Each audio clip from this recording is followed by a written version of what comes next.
Hi friends, welcome to Relax Recipes. இன்றைக்கி நம்ம நெய் விலங்கா எப்படி பண்ணலான்னு பார்க்கலாங்க. இது எம்மியான ஸ்வீட் மட்டும் இல்லை, ரொம்பவே ஹெல்த்தியானது. அதுவும் ஃபாஸ்ட்டாக 5 நிமிஷத்தில் நீங்கள் தயார் பண்ணிடலாம்.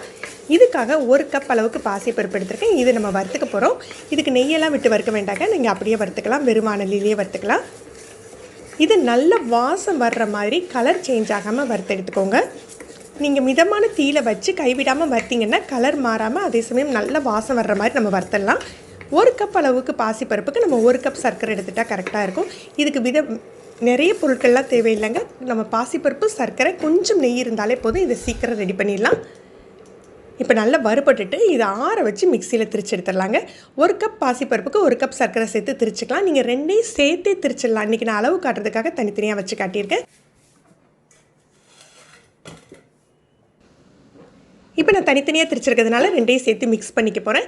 இதுக்கு ஏலக்காய் தூளோ, காஞ்சி திராட்சையோ, முந்திரி பருப்போ எதுவுமே தேவையில்லைங்க. சில பேர் பாசிப்பருப்புக்கு பதிலாக பொட்டுக்கடலை கூட சேர்த்து பண்ணுவாங்க. ஆனால் பாசிப்பருப்பு தான் உங்களுக்கு ரொம்பவே சத்து. இந்த மாதிரி மிக்ஸ் பண்ணி விட்டுக்கோங்க.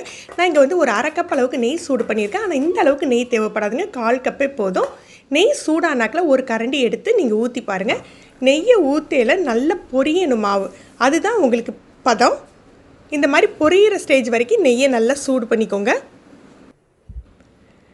1 கப் அளவுக்கு நம்ம எடுத்திருந்தோம் இல்லையா பாசிப்பருப்பு, சர்க்கரையெல்லாம், அதுக்கு 1/4 கப்லேருந்து 1/2 கப்புக்குள்ளே தாங்க நெய் தேவைப்படும். அதுக்கு மேலே உங்களுக்கு நெய் தேவைப்படாது. நீங்கள் மொத்தமாக நெய்யை விட்டு கிளறிடுறாங்க, கொஞ்சம் கொஞ்சமாக விட்டு கிளறுங்க. நம்ம சர்க்கரை பவுடர் சேர்த்துருக்கிறதுனால, சர்க்கரையை பொடி பண்ணி சேர்த்துருக்கிறதுனால சர்க்கரை இலக உங்களுக்கு மாவு நல்லா நெகிழ்ந்து கொடுக்கும். அதனால் நீங்கள் மொத்தமாக நெய் சேர்த்துட்டீங்க அப்படின்னா மாவு ரொம்பவே நெகிழ்ந்துடும். பாருங்கள், இப்போ நான் 1/4 கப் நெய் தான் சேர்த்துருக்கேன், அதுவே கரெக்டாக இருக்கும். இதை நல்லா அழுத்தி விட்டு கலந்துடலாம். நல்ல மிக்ஸ் ஆகிடுச்சு. இந்த ஸ்டேஜில் நம்ம உருண்டை பிடிச்சிடலாம். கொஞ்சம் 1 ஸ்பூன் நெய் கூட்டிட்டுனா கூட பரவாயில்லைங்க. ஆற நல்ல டைட் ஆகிடும் உங்களுக்கு. இது நீங்கள் 5 நிமிஷத்தில் உடனே நம்ம இந்த ஸ்வீட்டை வீட்டில் செஞ்சு கொடுத்துடலாம். நீங்கள் இந்த மாவு ரெடி பண்ணி வச்சுருந்தீங்க அப்படின்னா நம்ம நினச்ச நேரத்தில் நெய்யை சூடு பண்ணி நல்லா கலந்து உருண்டை பிடிச்சிடலாம்.